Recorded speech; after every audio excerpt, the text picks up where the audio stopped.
பக்கத்தில் திருநாரையூர்னு ஒரு ஊர். முருகனுக்கு மட்டும் 6 படை வீடு இல்லை, பிள்ளையாருக்கு 6 படை வீடு உண்டு. அதில் ஒன்று அந்த திருநாரையூரில் இருக்கிற பொல்லா பிள்ளையார். அங்கே ஒரு சிவாச்சாரியார் கோயில் பூஜை பண்ணுற குருக்கள். அப்புறம் அந்த பிள்ளையாருக்கு அபிஷேகம் பண்ணுவார், நைவேத்தியம் பண்ணுவார்.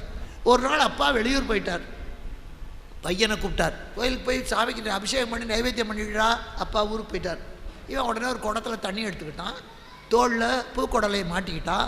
இந்த கையில் அவங்க அம்மா ஒரு வெங்கல பானையில் சாதம் சமைச்சு கொடுத்தா, அதையும் எடுத்துக்கிட்டான்.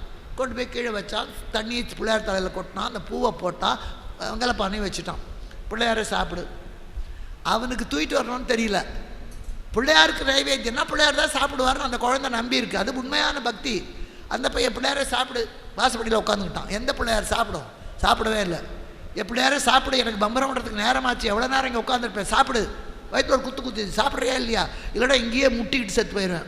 வீட்டுக்கு போனால் எங்கள் அப்பாவும் அம்மாவும் அடிப்பா, நான் சரியாக பூஜை பண்ணலன்னு. சாப்பிடுமா. அந்த பிள்ளையோட உண்மையான பக்திக்காக அந்த பிள்ளையார் அந்த சாதத்தை முழுக்க சாப்பிட்டார். பையன் வெங்கலப்பானை கையில் போட்டு இப்படி சுற்றிட்டு வரான், கிருன்னு. அவங்க அம்மா வாசலை நிற்கிறா. என்னடா அது வெங்கலப்பானையை சுற்றிட்டு வரைய, சாதம் எங்கடா? பிள்ளையார் சாப்பிட்டாரு.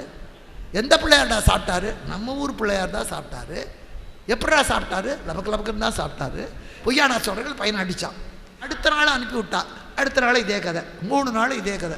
4ஆவது நாள் அப்பா வந்தார். வந்த உடனே அம்மா சொன்னால், உங்கள் பையன் என்னம்மா பொய்யா சொல்கிறாங்க, கோயிலுக்கு போயிட்டு வர்றான், யாருக்கு கொடுத்துட்டு வரான்னு தெரியல, நாய்க்கு போட்டானோ பூனைக்கு போட்டானோ, நைவேத்தியத்தை இப்படிலாம் பண்ணலாமா, இந்த பையனை என்னான்னு கேளுங்க. உங்கள் அப்பா தரன்னு இழுத்துக்கிட்டு பிள்ளையார் கோயிலுக்கு போனார். எந்த பிள்ளையார் தான் சாப்பிட்டாரு? இந்த பிள்ளையார் தான் சாப்பிட்டார். இப்போ சாப்பிட சொல்லிட்டா பார்க்கலாம். சாதத்தை வச்சா. சாமிக்கு ஒன்று ப்ரூஃப் பண்ணி காட்டணுங்கிற அவசியம் இல்லை. திருப்பதி ஏழுமலையா குழந்தைய கொடுப்பாருன்னு சொல்கிறேன், கொடுக்க சொல்லி பார்க்கலாம். கொடுக்க மாட்டார். அவருக்கு ஒன்று நீ நம்பணுங்கிற அவசியம் இல்லை. அவருக்கு இஷ்டம் இருந்தால் தான் கொடுப்பார், உனக்கு பிராப்தம் இருந்தால் தான் கொடுப்பார். அவர்கிட்ட போய் இந்த சவாலெல்லாம் விட முடியாது. எந்த சாமிகிட்டையும் போய் உனக்கு சாப்பிட சொல்லிட்டா பார்க்கலாம். குழந்தை சொல்லிட்டு எப்படியார சாப்பிடு. பக்திக்கு சாப்பிட்டார், சவாலுக்கு சாப்பிடலை. இந்த குழந்தை அழுதுது. தின்னது நீ, அடி வாங்கினது நான். 3 நாளாக எங்கள் அம்மா தினம் போட்டு மொத்தரா. இன்றைக்கி எங்கள் அப்பா வேறு அடிக்கிறார்.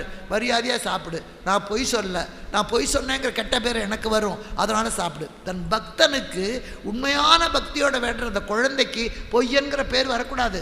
அது கஷ்டப்படக்கூடாது. கண்ணு மூடி கண்ணு திறக்கிறதுக்குள்ள சாதத்தை காணும். அவருக்கு பேர் என்ன பேர் வந்து தெரியுமா? பொல்லா பிள்ளையார். சாமி நைவேத்தியம் பண்ணி சாமி சாப்பிட்டுட்டு அவருக்கு பேர் பொல்லாதவர்னு பேர். அப்படியே நம்மகிட்ட திருப்பி கொடுத்துட்டா நல்ல சாமி.